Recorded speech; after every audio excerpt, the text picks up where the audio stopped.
Alrighty, we're back Monday night, full crew. All five of us were here tonight.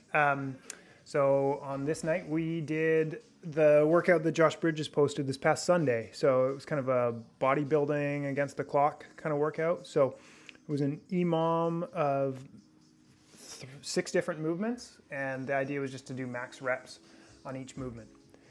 So what we did was basically we found weights, at least ideally people were finding weights to try and get somewhere between like 8 to 12 reps on the first set, and then rest 20 to 30 seconds, and then go again and look for somewhere in the 6 to 10 reps range, and then on the last set aiming for somewhere in the like 5 to 8 rep range. So that went okay.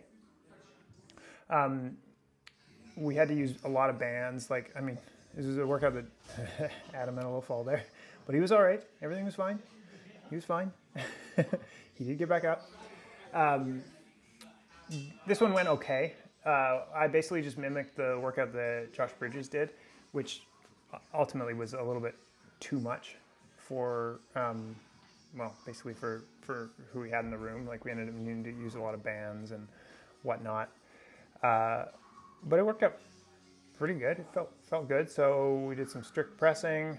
I think I got 12-8 or 12-10-8 or something like that. I used the 30-pound dumbbells on the first 2 sets, and then I went to the 25 on the last set.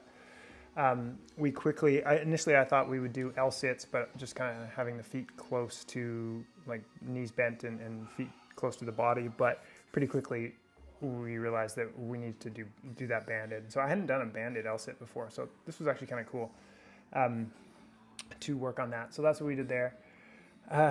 One issue that I have when we're doing so much at one time is, ideally I do like to be like keeping an eye on what the guys are doing, so I can kind of be giving advice or cues on things. But when I'm also working, it's hard. So I watch these videos back and I see different things and I think, oh, I should have helped here, or I should have helped there, but that's okay. You got to learn by doing, right? So that's what we did. I thought this was a good one. It was a good pump session for sure. I did not do banded pull-ups. I went strict pull-ups, and I got 9 on the first round and then dropped off quickly. I got 4 and then 3, so I actually did 4 sets, and I did another set of 3. So what is that, 19 pull-ups, I think. The bench press went really good. Moved fine. I didn't drop the weight at all. And so I was just managed to hold. What did I use? I think I used like 115 pounds, and I did a set of 12, set of 10, and maybe a set of 8, I think. Something like that. So that was good. It was tough going from the bench into the dips.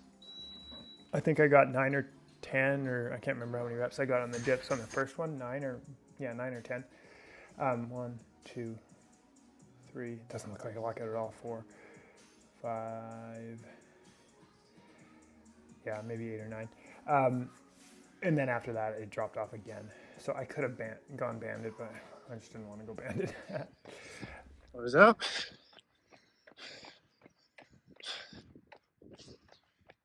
Trail run training is commencing.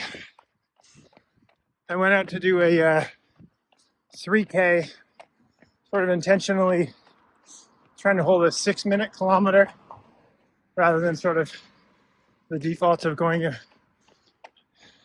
as hard as I can. And so that's going well. That's sort of morphed into a 5K. So I'm currently holding a 5:52 pace, coming up on 4 kilometers. Feeling great. If this was the regular race, I'd have just under 10 kilometers to go, and the big hill climb yet to come. So I'm needing to pace it so that I have fuel in the tank to keep going. So, right on.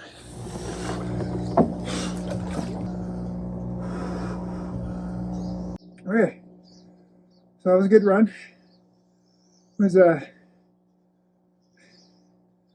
It's amazing how much easier it is if I go slower. Oh man, a 25-minute 5K is so much harder than a 30-minute 5K, which is what I did, about 29 and a half minutes. and I was barely breathing when I stopped. So that's good. I feel good, totally fresh. So I need to learn how to sort of pace myself a little bit better. It's hard for me to not sort of just default to whatever is a higher end pace. But that was good. I'll take that.